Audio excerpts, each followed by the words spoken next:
3 minutes ago, everything changed.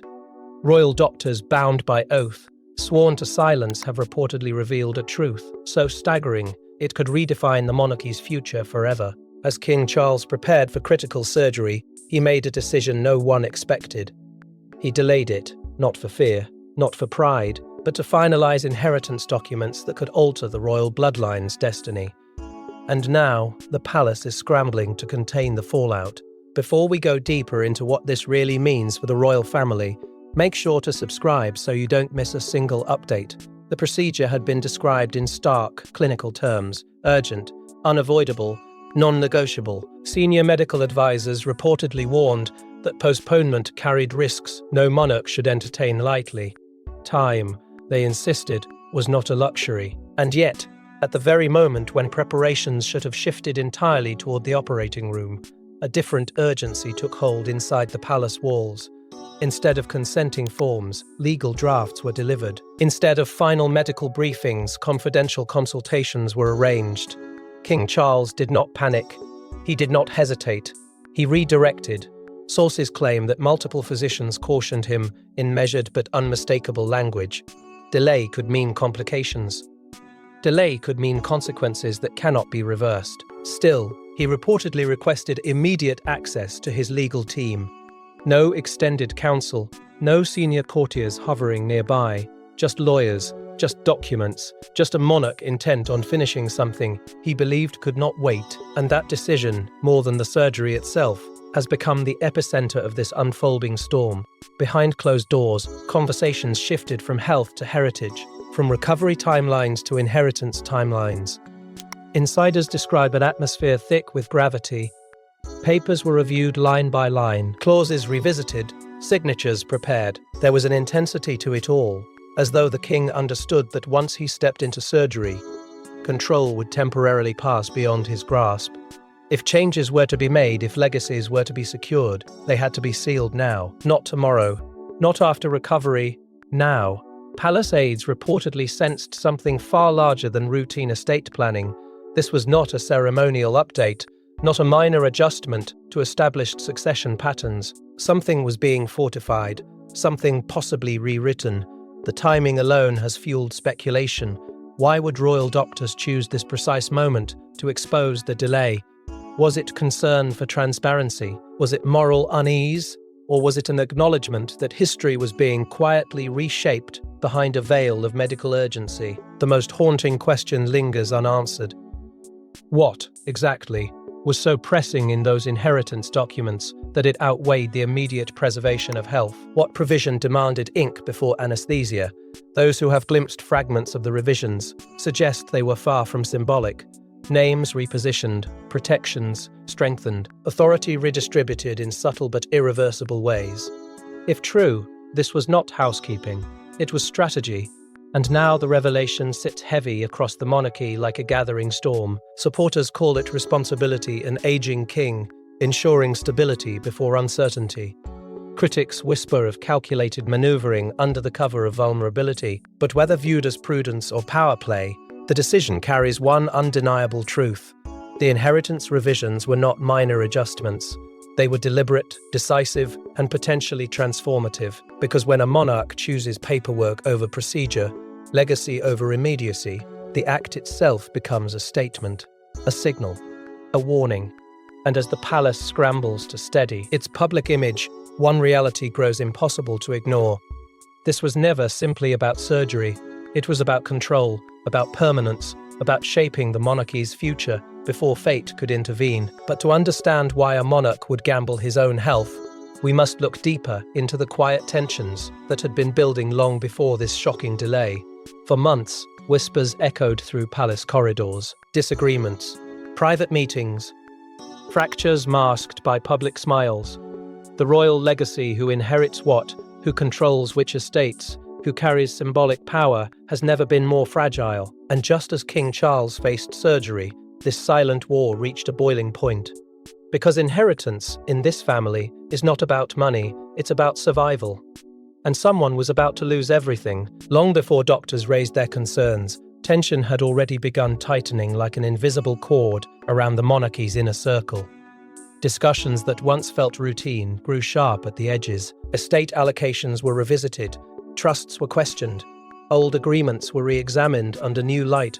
What had been settled years ago no longer felt secure, and beneath the calm choreography of public appearances, a private recalculation was underway. Sources suggest internal disagreements over estate distribution intensified in recent weeks. Certain holdings carried more than financial weight; they represented influence, access, and unspoken authority within the royal structure. Control of land meant control of narrative, control of legacy. And as revisions were quietly proposed, competing royal factions reportedly began asserting their positions with subtle but unmistakable pressure. No one raised their voice publicly. No one broke rank in front of cameras, but behind closed doors, loyalties were tested. There were long-standing tensions between senior royals that never fully disappeared, only softened by time and necessity. Old grievances resurfaced in legal language. Past compromises suddenly seemed insufficient. Some believed stability required consolidation. Others believed fairness demanded redistribution. Each side framed their position as protection of the crown. Yet beneath those arguments lay something more personal: fear of exclusion. The emotional stakes grew heavier as surgery approached. King Charles reportedly spoke of securing the future, words that sounded steady but carried urgency beneath them. To him, inheritance was not about rewarding affection or punishing dissent. It was about continuity, about ensuring that when uncertainty arrived, as it inevitably does, there would be no ambiguity about who stood where. But clarity for one branch of the family often meant discomfort for another. Confidential drafts began circulating days before the scheduled procedure. Legal language grew more precise. Protective clauses tightened. Advisors reviewed paragraphs with meticulous attention. And then came the quiet realization within certain quarters of the palace: something fundamental was shifting. One branch of the family reportedly felt blindsided, sensing that decisions were being finalized without full consultation. Conversations turned cautious. Trust thinned. No one confronted the king openly at first. Respect for hierarchy held firm. Yet tension lingered in glances and pauses. Those who believed they had secured their place in the monarchy's long-term vision began questioning whether that security had always been conditional. Inheritance, after all, can elevate, but it can also diminish without public announcement. A signature can reposition an entire dynasty. And in those revised documents, according to whispers that now ripple outward, one name was added with unmistakable emphasis. Another name, once central, was quietly reduced in prominence. No public decree, no dramatic proclamation, just ink-shifting power in measured strokes. The consequences of those adjustments were not immediately visible, but within palace walls, the impact was undeniable. So when King Charles requested a delay before surgery, it was not an isolated decision born in a single afternoon. It was the culmination of months of pressure, negotiation, and internal recalibration. He was not merely postponing a medical procedure. He was ensuring that unresolved tensions did not outlive his authority to resolve them. And as that realization settles in, the surgical delay becomes clearer not as recklessness, but as strategy shaped by political and emotional gravity. And while the public believed preparations were medical, inside the palace, preparations were legal and intensely personal. Doctors insisted there was no time to waste. Surgery windows are precise, calculated, unforgiving. Yet King Charles calmly requested a postponement. Not days, just enough time. Enough to sign, review, amend. Enough to ensure certain clauses were irreversible. Medical staff reportedly stood stunned as legal documents replaced surgical forms on the royal desk. What did those final pages contain that made him risk everything? The warnings were not subtle. Physicians reportedly outlined escalating risks in measured but urgent tones. Every hour carried consequence. Every delay narrowed the margin of safety. This was not a cosmetic procedure that could be rescheduled at convenience. It was serious. It demanded immediate attention. And yet, the king did not respond with anxiety. He responded with resolve. If anything, those present describe a man who appeared more focused than ever, as though the ticking clock clarified rather than frightened him. Instead of yielding to medical authority, Charles reportedly requested the revised inheritance directives be brought forward. The language within them had already undergone quiet refinement in the preceding days, but now it required final approval. Witnesses suggest the atmosphere shifted from clinical urgency to constitutional gravity. Pages were spread across his desk. Clauses were examined. Words like permanent and binding were not accidental. They were deliberate. Once signed, they would stand regardless of circumstance, regardless of recovery, regardless of future challenge. One particular provision reportedly drew the most attention. An emergency clause, carefully embedded within the broader document, allegedly triggered immediate asset transfer under specific conditions. Not symbolic promises, not future intentions, immediate transfer. The kind of clause that activates before debate can intervene, before dissent can organize. The kind of clause that signals foresight or fear. And in that moment, the moral weight of the decision became impossible to ignore. Those who observed him closely insist he did not appear reckless. He appeared intentional. There was no visible panic in his demeanor, no trembling hesitation. If anything, there was a quiet intensity, as though he had anticipated this crossroad long before it arrived. Surgery represented vulnerability. Paperwork represented control. By signing first, he secured something beyond physical survival. He secured narrative survival. Speculation now swirls around certain provisions that hint at regret or reconciliation. Some believe the revisions were designed to correct perceived imbalances. Others argue they subtly realigned loyalty within the royal structure. Was this an attempt to mend strained relationships through legacy, or was it a calculated redistribution meant to protect one branch while limiting another? The truth remains sealed within the language itself, but the emotional undertones are undeniable. Riously, reports suggest his private secretary was absent during the final signing, not delayed, not consulted. Absent, whether by design or coincidence, the absence adds another layer of intrigue. Decisions of this magnitude rarely unfold without a network of advisors. Yet in these final moments before surgery, Charles appeared to narrow his circle deliberately. Fewer voices, fewer influences, just ink meeting parchment. And then the signatures were placed, the directive sealed, the emergency clause activated under its defined parameters. What had been whispered drafts became enforceable reality. Only after that did he reportedly consent to proceed with the medical preparations. To some, it was an act of prudence. To others, it bordered on defiance. But to the king himself, it seemed necessary. Now comes the most unsettling implication. Documents of this magnitude rarely remain hidden forever. Inheritance changes ripple outward, beneficiaries speak, advisors leak, legal filings surface. Whether by design or inevitability, the finalized documents would soon reach beyond palace walls. And when they do, the monarchy will not be debating whether surgery was delayed. It will be debating why, because as the ink dried, something fundamental shifted within the architecture of royal power. The delay was dramatic, but the content of those pages, those permanent binding provisions, may prove far more explosive. But the true shock did not lie in the delay, it lay in what the documents revealed once the ink dried. When the documents were reviewed, insiders say silence filled the room. A clause previously absent now redefined control over one of the Crown's most powerful private holdings. A shift not just in wealth, but in symbolic authority. The kind of authority that shapes the monarchy's next era. One name rose higher than expected. Another name seemed conspicuously restrained, and suddenly, the stakes of that surgical delay became painfully clear. This was not a routine amendment buried in formal language. It was a structural realignment. A major estate long considered untouchable within the traditional flow of succession had allegedly been reassigned under new terms, not stripped away entirely, but repositioned in a way that shifted influence from one royal orbit to another. The estate carried history, it carried visibility, it carried the quiet leverage that often determines who stands at the center of royal gravity and who remains on the margins. Alongside the estate transfer came adjustments to ceremonial inheritance rights.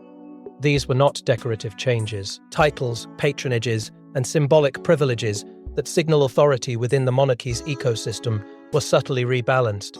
On paper, it looked measured, but to those who understand palace hierarchy, the implications were unmistakable. Ceremonial precedence is power disguised as tradition, and altering it sends a message that reverberates far beyond parchment. Perhaps most striking was the introduction of protective legal barriers designed to prevent reversal. These provisions reportedly locked the revisions in place under extraordinary circumstances, even if pressure mounted later. Even if recovery allowed for second thoughts, the clauses were constructed to endure challenge, to outlast criticism, to survive emotion. This was not a temporary adjustment made under stress. It was engineered permanence. The optics for succession shifted instantly. Though the line to the throne may not have changed in explicit order, perception is its own form of currency. By elevating one name within these documents and constraining another, Charles effectively redrew the invisible map of influence surrounding the future monarch. Observers began asking whether this was preparation for unity or preemption of conflict. Because succession is not merely about who wears the crown, it is about who controls the framework around it. Within the palace, emotional fallout reportedly followed discovery of the revisions. Shock gave way to disbelief. Some felt reassured, interpreting the changes as strategic protection of the monarchy's stability. Others felt sidelined, reduced. One senior royal is said to have confronted the reality of the documents with visible strain, struggling to reconcile private expectation with public duty. The atmosphere grew charged, not with open rebellion, but with a quiet fracture that could widen over time. There are whispers of an alleged confrontation shortly after the implications became clear. No shouting, no spectacle, just a tense exchange, marked by restrained disappointment. Questions reportedly lingered about why consultation had been limited, why decisions of such magnitude were finalized in the narrow window before surgery. Was this necessity or isolation? Did Charles act alone out of clarity or out of mistrust?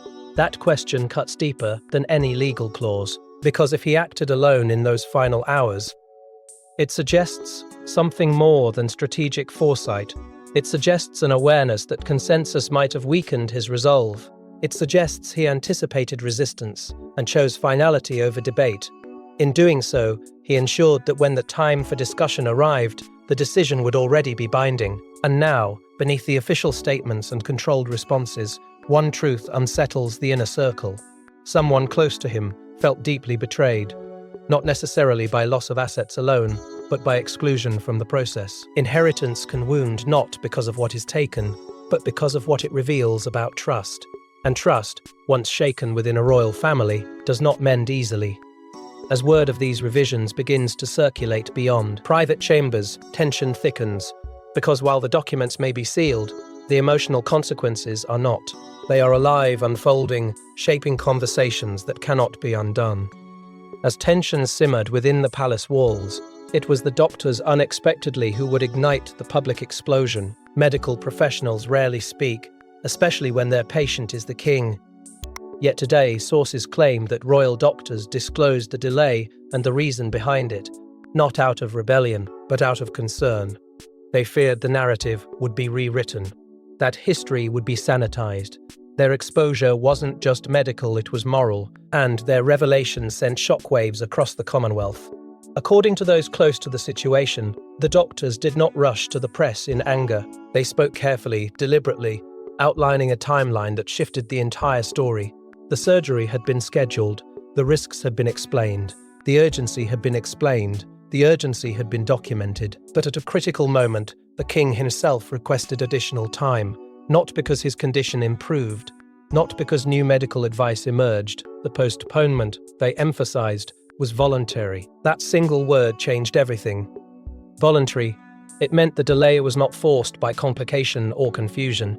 It was chosen. The doctors reportedly felt compelled to clarify this point because speculation was already forming whispers, suggesting scheduling conflicts, logistical adjustments, benign explanations. They feared those narratives would soften the truth, so they laid it out plainly.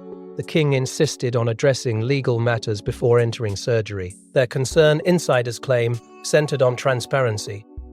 When health intersects with governance, the public deserves clarity. If risk was increased, even briefly, that fact should not be obscured. And when they revealed that inheritance documents were finally zed in that narrow window before the procedure, the atmosphere shifted from quiet curiosity to open disbelief. The monarchy's private calculations had suddenly become public knowledge. Media outlets reacted instantly. Headlines ignited across continents. Commentators dissected every detail. Was this a courageous act of foresight, a monarch securing the future before surrendering control to the operating table? Or was it a reckless gamble, prioritizing legacy over life? The debate fractured along generational lines, political perspectives, and personal loyalties. Within hours, the surgical delay had transformed into a constitutional conversation. The palace responded with measured language. Statements emphasized the king's commitment to duty, his unwavering focus on stability, his confidence in medical oversight.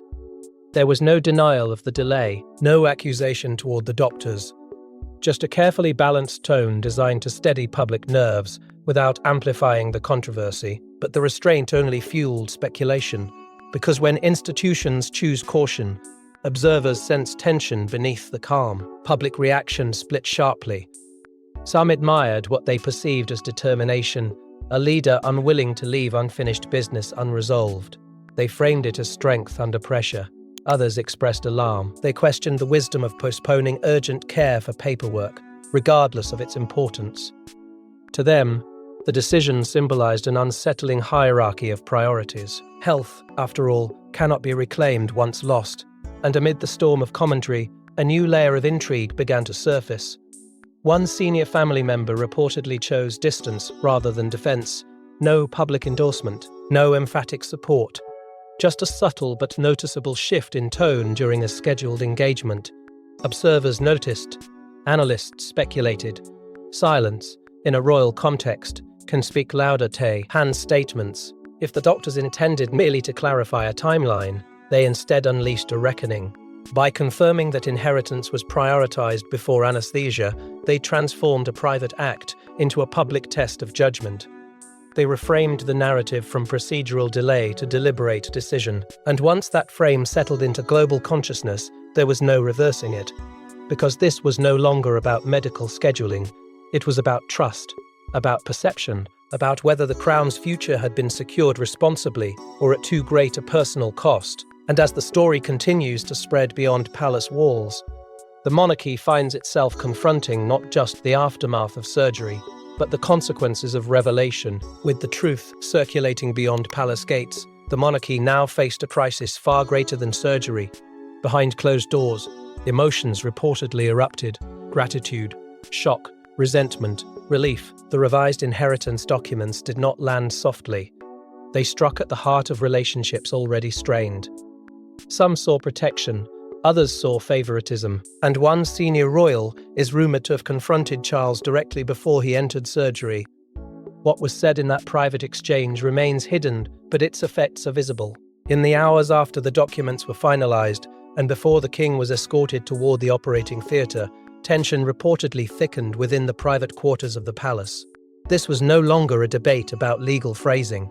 It was about trust, about loyalty, about who had been consulted and who had been quietly sidelined.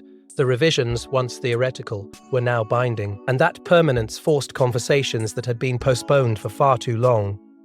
Sources suggest that one senior royal requested an urgent audience, not to challenge the authority of the crown, but to understand it. Why now? Why in this narrow window before surgery? Why without broader discussion? What began as measured inquiry reportedly evolved into something more emotionally charged. There were no raised voices, but there was unmistakable strain, because when inheritance is altered in silence, it feels less like strategy and more like exclusion. The disagreement at its core centered on control of a key estate. Control means influence. Influence means proximity to power, and proximity to power determines relevance in a monarchy where visibility is currency.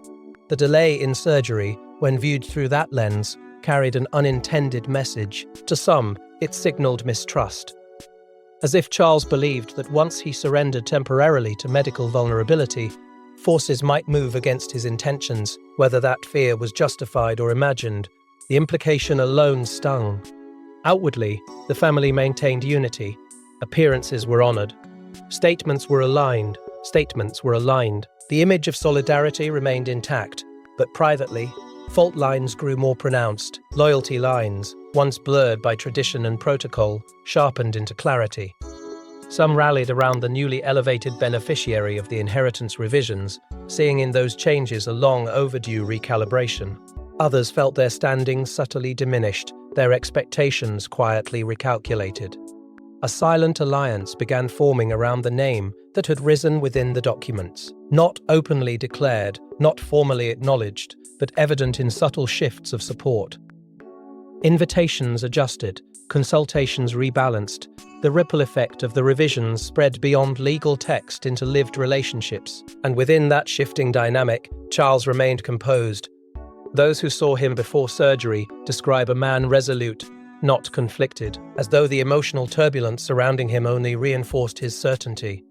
He reportedly entered the operating process with the knowledge that whatever followed recovery or complication, the inheritance question had been settled on his terms. There would be no ambiguity, no room for reinterpretation. The clarity came at a cost, but it was a cost he appeared willing to bear, and that willingness, more than the documents themselves, left a lasting impression on those closest to him. Yet, beneath the surface of determination lies a quieter question. What happens to a monarchy when private trust is strained by public revelation? Stability in royal institutions depends not only on legal authority, but on relational cohesion, and when key members feel blindsided, even if loyalty prevents open dissent, the fracture does not disappear. It lingers, it waits, because the emotional aftermath of those final signatures did not conclude when the operating doors closed. It carried forward, shaping perceptions, influencing alliances, altering the emotional map of the royal family in ways that cannot be undone with a press release. And as whispers grow louder and interpretations multiply, one unsettling possibility begins to form. The monarchy's long-term stability may now rest on more fragile ground than ever before. But the drama did not end with the operating room, it intensified. Once the public began choosing sides, across the nation, reactions flooded in. Was this the act of a responsible monarch securing the future, or a calculated maneuver reshaping power under the cover of illness? The timing so close to surgery sparked fierce debate. Supporters call it visionary, critics call it reckless. But everyone agrees on one thing. This changes the monarchy's trajectory in ways that may never be undone. Within hours of the doctor's disclosure, headlines fractured into competing narratives. Some outlets framed the delay as an act of duty, portraying a king determined to settle unfinished business before fact, e.g., medical uncertainty. Others sharpened their tone, questioning whether prioritizing inheritance documents over immediate treatment revealed a troubling hierarchy of values. The same decision was cast as courage in one column and cautionary tale in another, and in that contrast, public opinion began to split. Sympathy poured in from those who viewed Charles through the lens of legacy. They saw a monarch confronting vulnerability and choosing to protect the institution above himself. To them, the delay symbolized foresight, a refusal to allow circumstance to dictate succession dynamics. But skepticism ran just as deep. Critics argued that true leadership means safeguarding one's health to ensure continuity. They questioned whether personal control had eclipsed prudence.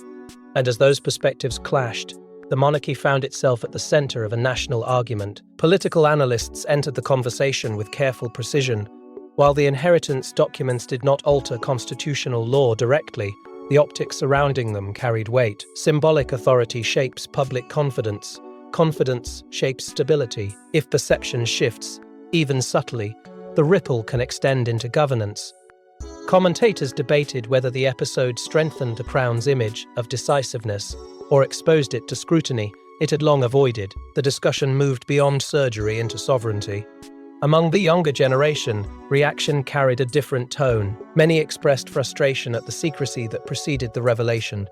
They questioned why transparency emerged only after doctors intervened. To them, the story felt less like strategic planning and more like a reminder that royal decisions often unfold without public consultation. Social platforms amplified these voices, turning private speculation into collective dialogue. In that digital echo chamber, loyalty and doubt coexisted uneasily. Across the Commonwealth, the ripple effect grew.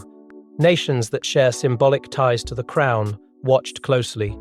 For some, the episode underscored the enduring complexity of hereditary leadership. For others, it reopened debates about relevance and reform. When the personal health of a monarch intersects with the distribution of private power, it transcends palace walls. It becomes a matter of shared interest. Attention increasingly focused on the beneficiary whose standing had reportedly risen within the revised documents. Media profiles multiplied. Past statements were re-examined, every gesture analyzed. The inheritance revisions had not only altered internal dynamics, they had elevated an individual into sharper public light. With elevation comes scrutiny, and scrutiny can reshape reputation overnight. Inside the palace, efforts to steady the narrative intensified. Statements were calibrated, appearances carefully managed. Yet control proved elusive. Once public debate takes root, it rarely follows a script. The monarchy, accustomed to guiding perception with measured precision, now found itself reacting instead of directing, and that shift alone marked a turning point. Because beneath the headlines and commentary lies a more profound implication. This episode may accelerate changes already simmering beneath the surface. Succession conversations that once felt distant now feel immediate. The future no longer seems abstract, it feels imminent. And when momentum begins to build in matters of royal transition, it rarely slows. And as speculation swirls, a deeper question emerges: was this delay truly about inheritance, or something even more personal? Was it strategy or legacy? Those closest to King Charles suggest the inheritance revisions were not cold calculations, but deeply personal decisions shaped by decades of experience, regret, and reflection. Facing surgery forces clarity, and perhaps Charles saw a narrow window to protect what he believed mattered most. But if that's true, then this wasn't merely legal housekeeping, it was a final declaration of trust. To understand the weight of that moment, you have to step beyond the headlines and into the quiet corridors of memory. Charles has lived a life defined by waiting for the crown, waiting for approval, waiting for history to judge him differently than it judged his past. That kind of life leaves marks. It teaches patience, but it also breeds awareness of fragility. Power can be inherited, but stability must be protected. And perhaps in those final hours before surgery, he felt the urgency of that truth more than ever. Personal history has a way of shaping private decisions. Decades of navigating public scrutiny, family fractures, and shifting loyalties would inevitably influence how he views legacy. Inheritance for him may not be about reward or preference. It may be about correction, about ensuring that certain patterns do not repeat. Some insiders believe symbolic reconciliation was quietly embedded within the document's subtle gestures meant to heal old wounds without fanfare. If so, those gestures were carefully concealed within formal clauses, visible only to those who knew where to look. There is also the undeniable burden of leadership. A monarch carries not just titles, but expectations that span generations. Every decision echoes beyond the present. As Charles prepared for surgery, he may have felt the weight of unfinished responsibilities pressing against the clock. What if recovery took longer than expected? What if complications limited his capacity? The fear of leaving ambiguity behind can be more unsettling than the procedure itself, and so he chose certainty. Balancing fatherhood with monarchy has never been simple within royal history. Affection must coexist with duty. Personal bonds must align with institutional needs. Inheritance documents, therefore, are never purely administrative. They reflect relationships, they signal trust, they draw lines that can either unite or divide. By revising them at such a critical moment, Charles may have been attempting to harmonize those two worlds, ensuring that the family he leaves behind remains structurally aligned, even if emotionally strained. Mortality, even when unspoken, changes perspective. Surgery forces confrontation with vulnerability. It strips away ceremony and leaves only the essentials. In that clarity, priorities sharpen. What remains undone feels heavier. What remains uncertain feels urgent.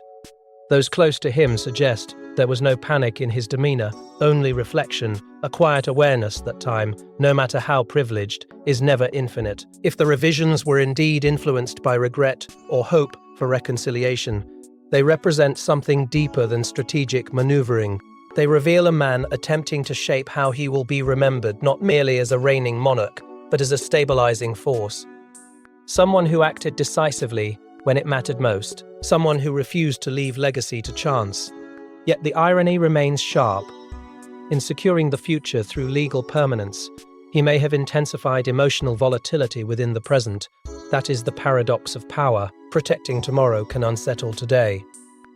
And now, as the monarchy absorbs the consequences of those signatures, the question lingers: will this moment be seen as wisdom under pressure, or as control exercised too late? Because when history looks back at this week, it may not remember the surgery, it will remember the choice. 3 minutes ago, the world learned a king postponed surgery to finalize inheritance documents. But in truth, this story began long before today.